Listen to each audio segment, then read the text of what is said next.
I'm Greg Veerman, principal at Astronaut Studio here at the Charge Energy Branding Conference in Houston, Texas, with my good friend and colleague. I'm Jeffrey Abraham, founder and principal at Self Brand Studios here at the Charge Energy Branding Conference. And right now we are being joined by somebody we met last year. Fascinating story to tell. We wanted to hear it again this year and go into a little bit more detail with Shannon Binns of, if you're in France, ENGIE. If you're in America, ENGIE. And please tell us a little bit about yourself and ENGIE. Perfect. Yes, I've been in ENGIE for almost 6 years now. I've done a lot of different things for ENGIE, from operations all the way through marketing, compliance, and things like that. So I've seen quite a bit in my 6 years with ENGIE. But I've been in the industry for almost 15 years. Just for folks who don't know ENGIE or ENGIE, I prefer ENGIE, that's just me. You tell us a little bit about what the company does, but it just seems to me like there have got to be some specific fires that you've had to put out in the evolution of the company. Yeah, so ENGIE, they made a decision probably about 5-ish years ago, don't quote me on that, that they were really going to put their stake in the ground when it comes to renewables. This is something that our corporate headquarters in France saw coming. Of course, in Europe, the renewables, I think they were a little bit further ahead of us than, in the U.S. But of course, there came the SBTI, which is basically companies who put their stake in the ground and say, hey, we are going to be carbon net zero by 2045, and you have got to hit all of these milestones. And ENGIE is one of those companies that said, yeah, we're on board. We sold off our generation plants, and ENGIE went all in on the renewable space. So, Shannon, you did something last year that we pontificate about all the time. You made a story that's not necessarily relatable to all, very relatable to all. I think that part of the problem that people have with talking about energy branding is that it is such a non-tangible thing, and then how do you go out and communicate this non-tangible thing? And what you did last year in your panel was you told the story that we all know, that we can all relate to, about how Blockbuster was the leader. Netflix came to Blockbuster, said, let's partner.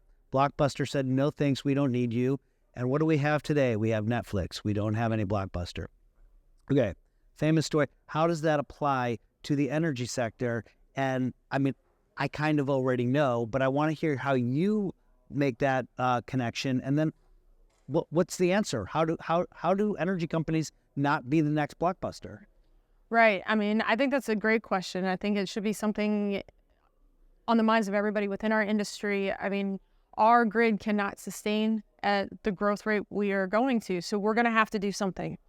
And we can do the status quo until we watch some other companies forge ahead and pioneer in this new space and come up with a lot of innovations, and you can learn from their mistakes, or you can be in the forefront of it in the action.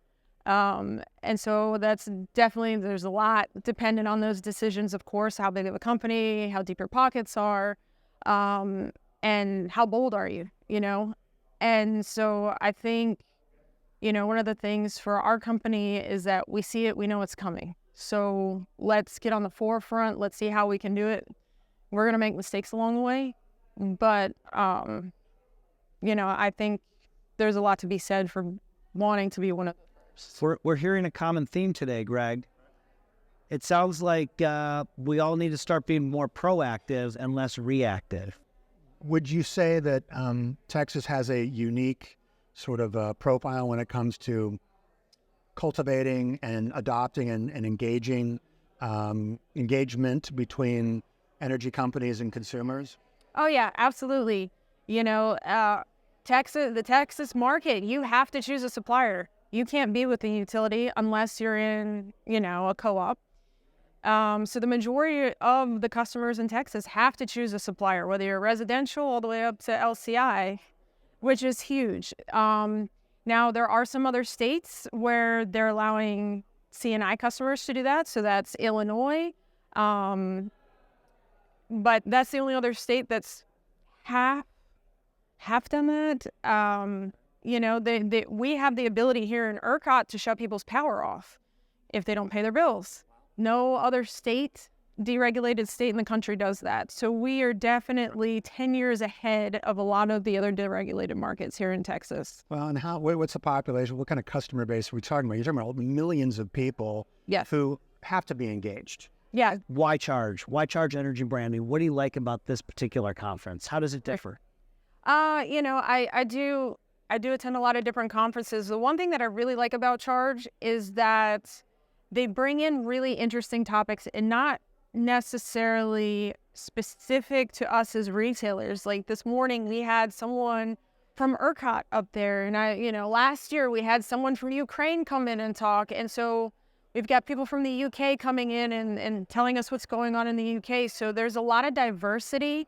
It's not just me and my colleagues within this industry. A lot of us are facing very similar things. So when I think the difference with Charge is they bring in a lot of different perspectives.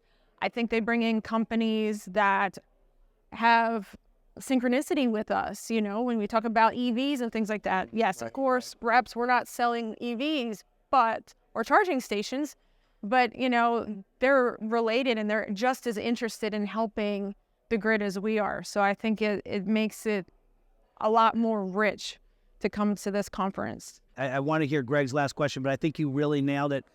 So often we hear about companies talking about company culture, and I don't really know if people understand what that means or live up to the idea of it.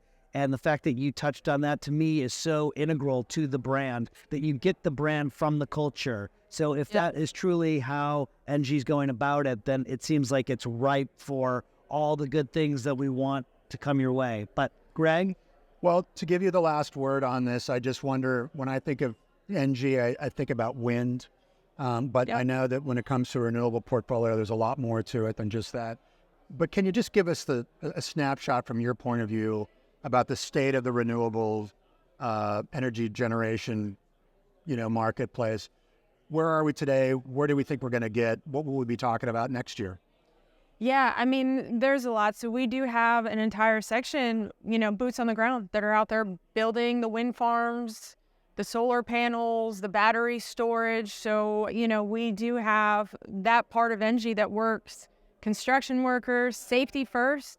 And so, obviously there's the reliability, what happens when the wind's not blowing or the sun's not shining. We've got the engineers that are working on that and, trying to optimize how, what happens when these things do take place. And then what do we do with our customers? And I think a lot of it starts with sitting down with our customers. And oftentimes, almost 100% of the time, we sit down and we say, what do you want? This is where we are today. This is where we want to get to. Yep. And, we are aligning with these companies that are really passionate about the net carbon zero, because they are also operating on trying to get net carbon zero by 2045. We're seeing more and more companies outside of our industry, our customers, that are really asking for it. And it really, I see there's going to be a lot of technology improvements when it comes to the renewable side. I think it's going to start to become more affordable. And especially with the new laws that have come in place, out of DC, I think it's going to become more and more achievable. And I don't think there's any stopping it. The train has already left. Well, that's a great note to end on. Shannon, thank you so much for joining Jeffrey and I, the Yonder Boys, at the Brand Energy Conference, Brand Circle.